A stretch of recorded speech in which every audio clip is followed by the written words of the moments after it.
Hi friends, మీ అందరికీ ముందుగా wish you happy new year. నూతన సంవత్సర శుభాకాంక్షలు. ఈ సంవత్సరం మీరు అనుకున్నదల్లా ఖచ్చితంగా చేయాలని, నెరవేరాలని, మీరు మీ కుటుంబ సభ్యులతో సుఖ సంతోషాలతో ఆయురారోగ్యాలతో ఉండాలని మనస్ఫూర్తిగా కోరుకుంటున్నాను. ఫ్రెండ్స్, ఏంటి ఇవన్నీ బర్డ్స్లా ఉన్నాయి, చాలా ఉన్నాయి అని అనుకుంటున్నారా? ఇది ఒక బర్డ్ శాంచురీ, పక్షుల అభయారణ్యం. వన్యప్రాణుల అభయారణ్యం లాగానే పక్షుల అభయారణ్యాలు కూడా ఉంటాయి. వాటిని బర్డ్ శాంచురీస్ అంటారు. మనం చిన్నప్పుడు చదువుకున్నాము, అలాగే మనం కొంచెం ఊహ తెలిసిన తర్వాత చూసే ఉంటాము. మనుషులు పని కోసమో లేదా జీవనాధారం కోసమని నివాసయోగ్యంగా లేదనో లేదా ఒక చోటు నుండి ఇంకొక చోటికి రకరకాల కారణాల ద్వారా వలస వెళ్తూ ఉంటారు. అలాగే పక్షులు కూడా ఒక ప్రాంతం నుండి ఇంకో ప్రాంతానికి కూడా వలస వెళ్తూ ఉంటాయి. అలా వలస వెళ్ళేటటువంటి పక్షులు ఒక కేంద్రాన్ని, వాటికి అనుగుణమైనటువంటి ఒక ప్రదేశాన్ని ఎంచుకొని అక్కడ ఉండిపోతాయి. అలా పక్షులు గుమిగూడి ఉండిన ప్రాంతాన్ని ఫారెస్ట్ డిపార్ట్మెంట్ వాళ్ళు గుర్తించి వాటికి అనుగుణంగా సౌకర్యాలు కల్పించి బర్డ్ సెంచరీగా వాటిని పొందుపరిచారు. అలాంటి ఒక బర్డ్ శాంచురీని నేను విజిట్ చేశాను. ఆ బర్డ్ సెంచరీకి సంబంధించిన విశేషాలు, అక్కడికి మనం ఎలా వెళ్ళాలి, ఏ విధంగా వెళ్ళాలి, ట్రాన్స్పోర్ట్ ఏంటి, అక్కడ ఎలాంటి పక్షులు ఉంటాయి, అక్కడ టైమింగ్స్ ఏంటి, ఇలాంటి విషయాలన్నీ ఈ వీడియోలో నేను మీతో షేర్ చేసుకోబోతున్నాను. మరి ఇంకెందుకు ఆలస్యం, మన వీడియోలోకి వెళ్ళిపోదాం. Friends, welcome to my channel. నా వీడియోని పూర్తిగా చూడడం, లైక్ చేయడం, షేర్ చేయడం, మీ ఒపీనియన్ నా కామెంట్ రూపంలో తెలియచేయడం మర్చిపోకండి.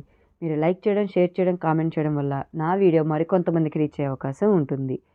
ఫ్రెండ్స్, ఈ ఉప్పలపాడు బర్డ్ శాంచురీ గుంటూరు జిల్లాలో ఉంది. ఉప్పలపాడులు అంటే చాలా ఊర్లు ఉంటాయండి. గుంటూరు జిల్లాలో ఉన్న ఉప్పలపాడులో ఈ బర్డ్ శాంచురీ ఉంది. పక్షుల అభయారణ్యం అంటారు. మనం విజయవాడ నుండి ఉప్పలపాడుకి వెళ్ళొచ్చు, లేదా గుంటూరు నుంచైనా ఉప్పలపాడు బర్డ్ శాంచురీకి మనం వెళ్ళొచ్చు. విజయవాడ నుండి అయితే డైరెక్ట్గా ఉప్పలపాడు బర్డ్ శాంచురీకి 36 కిలోమీటర్ల దూరం వస్తుంది. 42 నిమిషాల సమయం పడుతుంది. మనం విజయవాడ చెన్నై నేషనల్ హైవే మీద ట్రావెల్ చేసి మనం చేరుకోవచ్చు. అలాగే గుంటూరు నుండి ఉప్పలపాడుకి 10 కిలోమీటర్ల దూరం ఉంటుంది. 20 నిమిషాల జర్నీ పడుతుంది. మనం ఓన్ వెహికల్ కానీ మాట్లాడుకొని వస్తే ఉప్పలపాడు బర్డ్ సెంచరీతో పాటు పెద్ద కాకాని, నంబూరులో ఉన్న దశావతారం టెంపుల్, చేబ్రోలో ఉన్న బ్రహ్మ దేవాలయం, అమరావతి, ఉండవల్లి కేవ్స్, మంగళగిరిలో ఉన్న పానకాల స్వామి టెంపుల్, ఇలాంటి ప్రదేశాలన్నీ కూడా మనం చూడొచ్చు. ఇప్పుడు మనం ఉప్పలపాడు బర్డ్ శాంచురీ ఉన్నటువంటి ఏరియాకి మనమైతే రీచ్ అయిపోయామండి. ఇంకా జస్ట్ కొన్ని మీటర్స్లో మనం ఉప్పలపాడు శాంచురీకి మనం చేరుకోవచ్చు. మనం ఈ బర్డ్ శాంచురీని చూడడానికి బెస్ట్ టైం ఏంటంటే 9 AM టు ఈవినింగ్ 5 PM లోపు మనం చూడొచ్చండి. అది బెస్ట్ టైం. ఇక్కడ ఈ శాంచురీకి చుట్టుపక్కల హోటల్స్ కానీ, లాడ్జెస్ కానీ, పెద్ద పెద్ద హోటల్స్ కానీ, ఫుడ్ రెస్టారెంట్స్ కానీ లేవండి. ఇప్పుడిప్పుడే ఈ ఏరియా అంతా కూడా డెవలప్ అవుతుంది. ఇక్కడ ఎలాంటి పక్షులు వస్తాయి, ఏ ప్రదేశాల నుండి వస్తాయి, అవి ఎలా ఉంటాయి, ఏం ఫుడ్ తింటాయి, నెస్టింగ్ పీరియడ్ అంటే అవి గుడ్లు పెట్టే సమయం అనమాట, అవన్నీ ఇక్కడ మనకి తెలిసే విధంగా ఇలా బోర్డు ద్వారా పెట్టారు. అలాగే ఎంట్రీ ఫీజు అడల్ట్స్కి 20, చిల్డ్రన్కి 10 రూపీస్. కెమెరా తీసుకువెళ్తే దానికి సపరేట్ ప్రైస్ అనమాట. ఇంకొన్ని బర్డ్ శాంచురీ, ఇందులో బర్డ్స్ చూడండి చక్కగా అవి నెస్ట్ తయారు చేసుకొని చక్కగా కూర్చొని ఉన్నాయి. రకరకాల బర్డ్స్ ఉన్నాయి. మనకి చూస్తే కొన్నిటికి నెక్ దగ్గర బ్లాక్గా ఉంది, కొన్నిటికి వింగ్స్ దగ్గర రెడ్గా ఉంది, కొన్నిటికి ముక్కు పొడుగ్గా ఉంది, కొన్ని ముక్కుకి ఏమో సంచిలాగా ఉంది. ఇలా రకరకాల పక్షులు ఉన్నాయి. మనమైతే వాటి దగ్గరికి వెళ్ళడానికి లేదు. ఎవరికి బర్డ్స్ దగ్గరికి వెళ్ళడానికి అనుమతి ఉండదండి. అవన్నీ పాండ్ మధ్యలో ఉంటాయి. మనం పాండ్ ఎడ్జ్లో కట్టినటువంటి పేవ్మెంట్ మీద నడుస్తూ మనం బర్డ్స్ని చూడాలి. మధ్యలో పైకి ఎక్కి చూసే విధంగా ఒక చిన్న స్టెప్స్ లాంటిది ఒకటి పెట్టారు. దాని పైకి ఎక్కి మనం మొత్తం శాంచురీ మొత్తాన్ని కూడా మనం చూడొచ్చు. నేను మీకు ముందు చూపిస్తాను. అలాగే మనం నడుస్తూ వెళ్ళేటప్పుడు ఇక్కడ ఎలాంటి బర్డ్స్ ఉంటాయి, వాటి పేరేంటి, ఎక్కడి నుండి వలస వస్తాయి, అవి ఏ విధంగా ఉంటాయి, వాటి పేర్లేంటి, వాటి నెస్టింగ్ పీరియడ్ ఎప్పుడు, అవి ఎన్ని సెంటీమీటర్స్ ఉంటాయి, ఇలాంటివన్నీ కూడా మనందరికీ అర్థమయ్యే విధంగా వాటి ఫోటోతో పాటు రాసి ఫారెస్ట్ డిపార్ట్మెంట్ వాళ్ళు పెట్టారు. అలాగే పిల్లల యొక్క ఎంటర్టైన్మెంట్ కోసం ఇక్కడ ఉయ్యాలలు, జారుబండ కూడా ఉన్నాయి. ఈ స్నాక్స్ ఉండే ఒక చిన్న క్యాంటీన్ లోపల ఉందండి, కానీ మేము వెళ్ళిన రోజైతే అది క్లోజ్ చేసింది. అలాగే ఈ శాంచురీని ఆనుకునే పార్కింగ్ ఏరియా కూడా ఉంది. మనం కార్స్, బైక్స్ అవి మనం పార్క్ చేసుకోవచ్చు.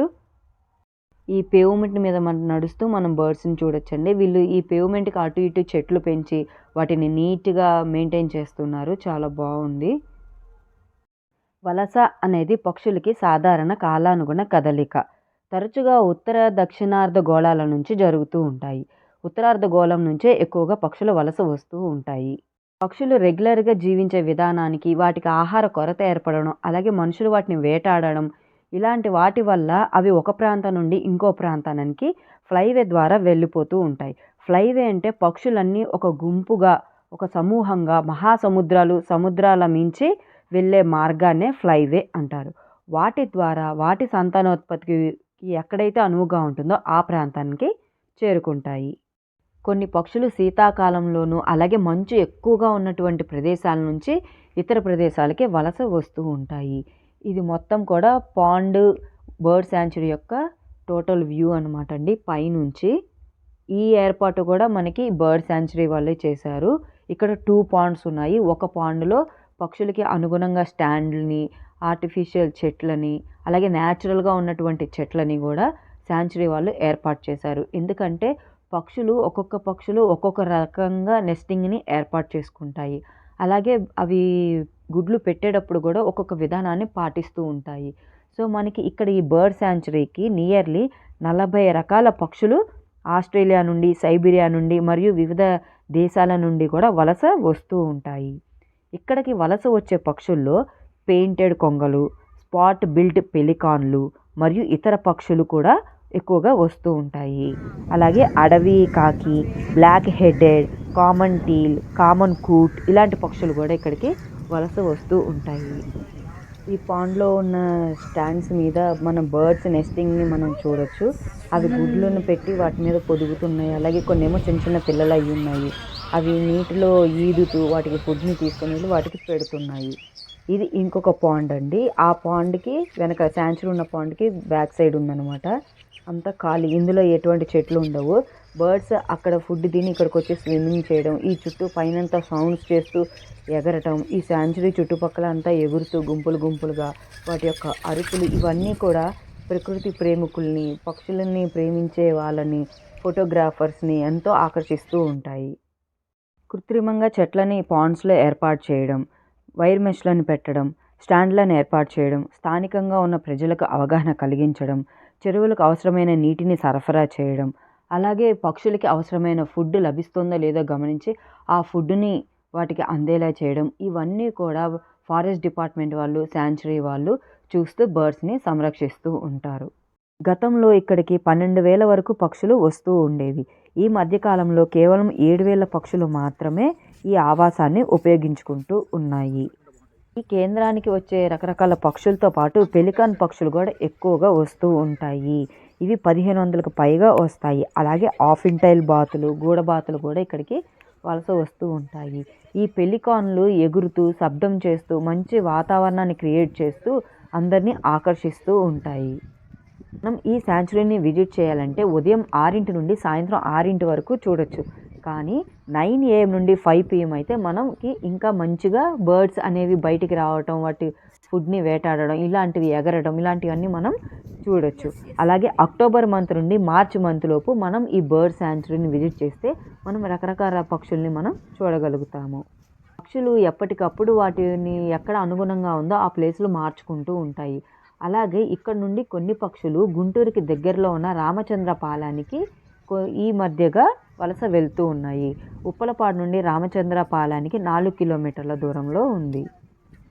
ఇది friends Uppalapadu bird sanctuary details. మీ అందరికీ నచ్చిందనే అనుకుంటున్నాను. తప్పకుండా మీరు మీ పిల్లలతో ఈ బర్డ్ శాంచురీని విజిట్ చేయండి. నా వీడియో నచ్చితే లైక్ చేయండి, షేర్ చేయండి. మీ ఒపీనియన్ నాకు కామెంట్ రూపంలో తెలియచేయండి. Thank you for watching.